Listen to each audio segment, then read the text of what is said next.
Tous amis télématinaux et merci de nous rejoindre dans le cadre de ce quart d'heure de la Coupe d'Afrique des Nations de handball Gabon 2018. Notre pays abrite du 17 au 27 janvier 2018, donc la 23e édition de la CAN Senior Homme. Le pays, cette compétition va réunir dans notre pays les 10 pays qualifiés pour cette compétition. Pour en parler avec nous aujourd'hui, nous recevons M. Mbandong Justin. Il est coordonnateur général adjoint du COCAN Gabon 2018. Bonjour. Bonjour.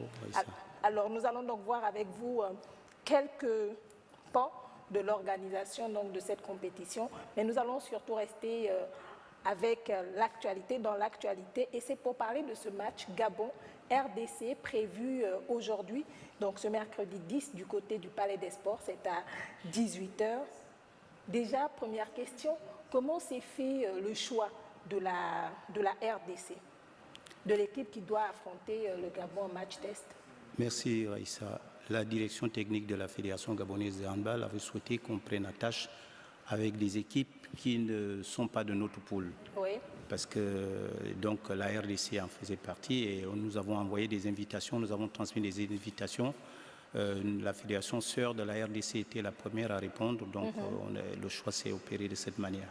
D'accord. Alors le match était initialement prévu pour le dimanche 7 et il a été reporté ensuite pour le mercredi 10, donc aujourd'hui. Du coup, le dimanche 7, les Panthères ont dû jouer face à la sélection de l'Estuaire. Qu'est-ce qui explique ce report? Oui, en ce moment, avec la compétition qui se joue au Gabon, les avions sont un peu... Le calendrier des avions est assez full. Ouais. Donc nous avons, après avoir invité la RDC, ils auraient dû arriver le 6 pour qu'on fasse le match de 7. Malheureusement, ils n'ont pas pu trouver des places dans l'avion qui les amenait. Donc on n'a pu avoir que 11 places le 6, et les autres n'étant arrivés qu'hier. Et c'est la raison principale du report de cette... on voulait jouer contre une équipe complète au lieu de faire... voilà. La RDC présente au Gabon ne repart plus, là, vu qu'on est juste à quoi aujourd'hui? On va dire 7-8 jours de la compétition. La RDC a resté une bonne fois. C'est la première équipe, on peut dire, venue pour la compétition. Oui, c'est la première équipe. Vous convenez avec moi qu'ils sont arrivés, ils arrivent tous... ils sont arrivés tous hier. Oui. Ils ne peuvent pas repartir chez eux pour revenir à la compétition quelques jours après. Oui. Donc la RDC est la première équipe à arriver. Elle va rester, après le tournoi test que nous faisons, cette équipe va rester à Libreville et repartir seulement après la compétition. Quel est le dispositif qui est mis en place pour cette compétition, pour ce match test de cet après-midi? Oui, cet après-midi, nous avons voulu faire une répétition grandeur nature du déroulement d'un match de compétition. Oui. Donc, les équipes seront escortées, des dispositifs médicaux sont prises. En tout cas, c'est comme si on était en compétition. Toutes les dispositions qu'on a prises, c'était pour que les équipes se sentent déjà en compétition.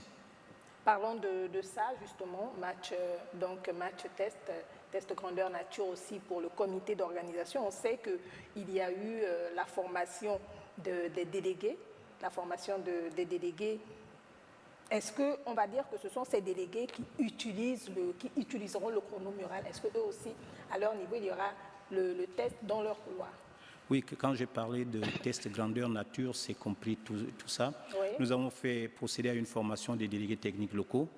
Et ces délégués, on a pu tester leur capacité lors du match contre l'équipe, la sélection de l'Estuaire. Oui.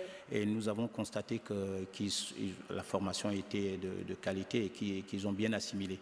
Et là, maintenant, aujourd'hui, on va utiliser tous les délégués qui ont participé, qui ont pris part à cette formation. Donc la formation sur le chronomural a eu tout son sens et on peut dire, après, si vous avez regardé, que cela s'est bien passé pour eux quand même durant le premier match test face à la sélection de l'Estuaire. Est-ce que ces délégués s'en sont sortis? Ils s'en sont vraiment sortis. On n'avait pas, parce que c'était la première fois, vous savez que quand on a des installations, des nouvelles installations comme ce que nous avons, les utilisateurs ont des problèmes, mais nous avons constaté que les délégués s'en sont bien sortis et on est satisfait de ce qu'ils ont fait. On peut estimer que leur formation a été assimilée. RDC, première équipe, donc premier pays qualifié à arriver. Est-ce qu'on peut avoir une idée des prochaines arrivées d'ici au 16 janvier, parce qu'on va penser que les équipes viendront jusqu'au 16 janvier. Est-ce qu'on peut avoir une idée des prochaines arrivées? Nous avons le Cameroun qui a annoncé son arrivée pour le 12 janvier. Nous avons le Nigeria qui a annoncé son arrivée pour le 15 janvier. Ce sont ces deux arrivées, ce sont les prochains que nous attendons. Les autres étant attendus le 16 janvier comme prévu par la Confédération africaine de handball. D'accord. Alors, ce sera un match avec, comme on l'a dit, 10 équipes qualifiées. Il y aura forcément des supporters et on sait que c'est 5348 places du côté du Palais des Sports situé dans le 3e arrondissement de Libreville. Il y aura une forte mobilisation. Les colonies, sinon les représentants de ces pays voudront venir soutenir leurs équipes. Est-ce qu'il y a des dispositions également qui ont été prises à ce niveau? Est-ce que les supporters des autres pays, en dehors des Panthères Nord et des supporters des Panthères, est-ce qu'il y a des supporters d'autres pays qui se sont déjà rapprochés de vous, du comité d'organisation, j'entends? Oui, merci. Mais le comité d'organisation a désigné les projets, c'est-à-dire les commissions qui sont chargées.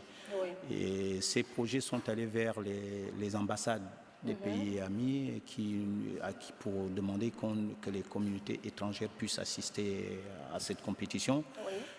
Elles sont les bienvenues. Je ne voudrais pas dévoiler tout ce qui s'est dit parce que j'étais pas avec eux, mais ce que je sais, c'est que nous avons pris attache avec les communautés étrangères pour prendre part à la compétition en tant que supporters.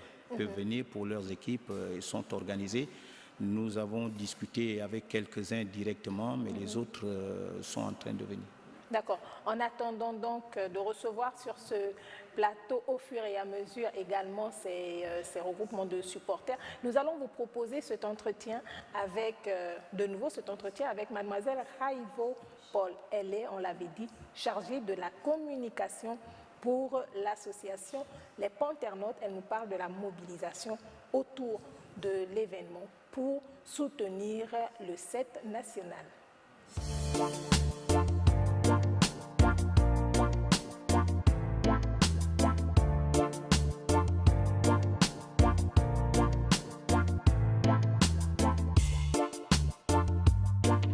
Dans cette énième visite que nous avons faite du côté donc, des palais des sports, nous avons aussi pu rencontrer l'association Les Panthères Nord, disons une toute petite délégation venue, c'est sûr, préparer le terrain pour la compétition et donc apprécier les installations.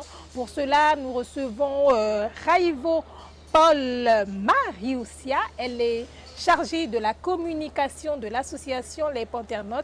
Avec elle, donc, nous allons essayer d'avoir quelques éléments de réponse fiables. Mademoiselle Raivo, bonsoir.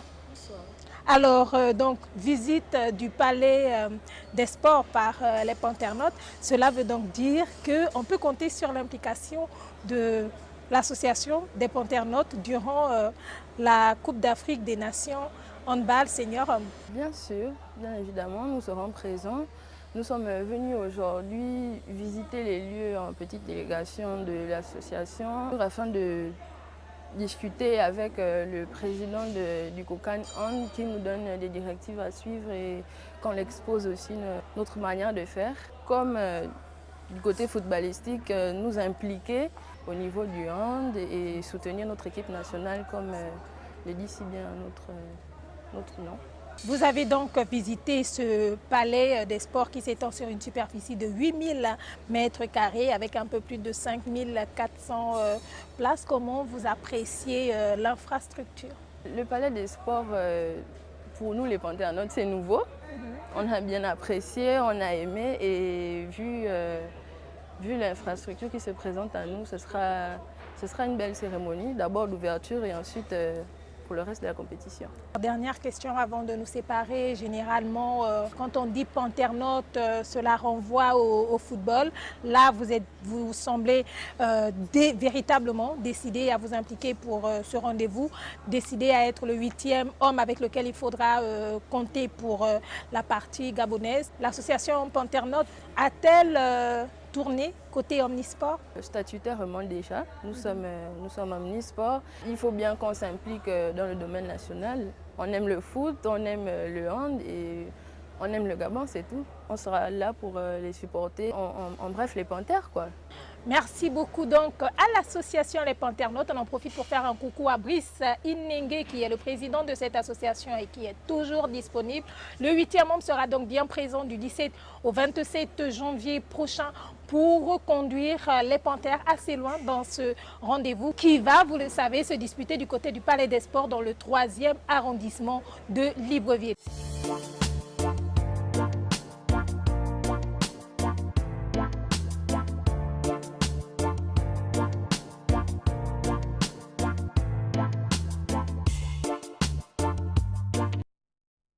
Donc les Panternotes ont fait la démarche et on est déjà sûr qu'ils seront du côté du Palais des Sports cet après-midi lorsqu'il sera 18h pour ce match, on le rappelle, Gabon-RDC. Mais on va revenir à ces autres supporters qui seraient intéressés. À ce moment, ils se rapprochent de quelle commission, de quel projet du côté du comité d'organisation? Le projet, comme je l'ai dit tout à l'heure, le projet accueil et protocole s'est rendu auprès des ambassades des pays amis pour inviter les communautés étrangères. Si des supporters veulent venir soutenir leur équipe, ils doivent se rapprocher du projet accueil et protocole qui actuellement est situé au Palais des Sports, au nouveau Palais des Sports. Dans le 3e arrondissement. Oui, dans le 3e arrondissement. Le COCAN s'est délocalisé au Palais des Sports pour être plus proche de l'infrastructure. D'accord. Comment ça se passe? Il y a un nombre de places limité ou c'est selon comment ça se passe? C'est selon, ça dépend du nombre de personnes que vous voulez, mais on n'avait pas fixé le nombre. Le nombre n'est pas limité, pourvu qu'il donne la liste à la commission protocole et accueil qui va prendre des dispositions.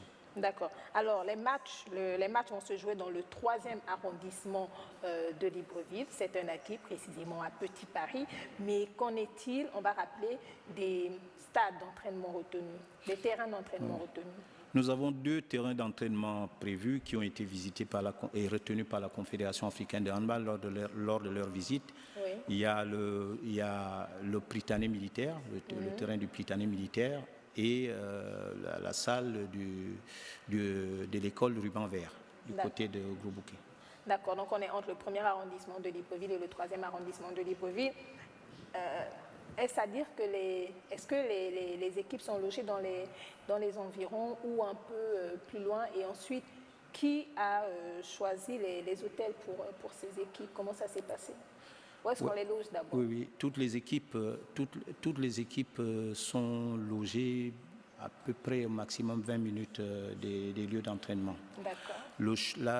Le Gabon, le COCAN Gabon a proposé un certain nombre d'hôtels à la Confédération africaine de handball lors de la visite et c'est la Confédération africaine de handball qui a retenu ces hôtels-là. Donc, il y a l'Étoile d'Or de London, il y a l'Étoile d'Or de la Sablière, il y a King Choice et il y a le Méridien pour la Confédération. Donc, ce choix a été opéré par la Confédération africaine de handball sur proposition du comité d'organisation. D'accord. Oui. On va parler de l'aspect santé, aspect médical, les dispositions qui ont été prises également. Grosse manifestation, elle doit être suivie de près. Les dispositions qui ont été prises. Le COCAN Handball a confié ce pan à des médecins rompus à la tâche. Ils ont l'habitude de l'organisation des compétitions. Je dis le projet santé nous a transmis vraiment un projet, comme on peut le dire, bien ficelé. Oui. Nous espérons que tout va se passer comme prévu sur le papier.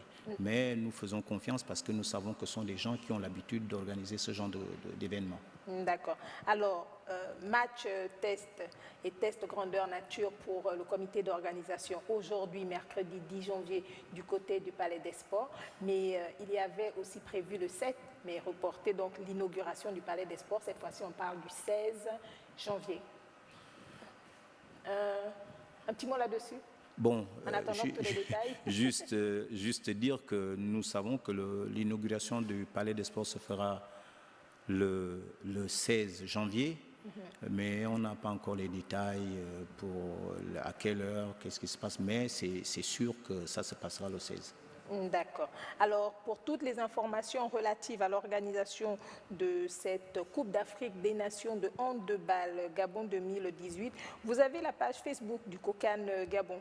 COCAN, HB en minuscule, hein, Gabon 2018. Et puis, pour retrouver tous les reportages relatifs à la dite compétition, à l'organisation, à la préparation de la sélection gabonaise, ainsi que la rubrique quart d'heure de la CAN de handball, vous allez sur la page YouTube COCAN, espace handball, espace Gabon 2018, le tout en majuscule.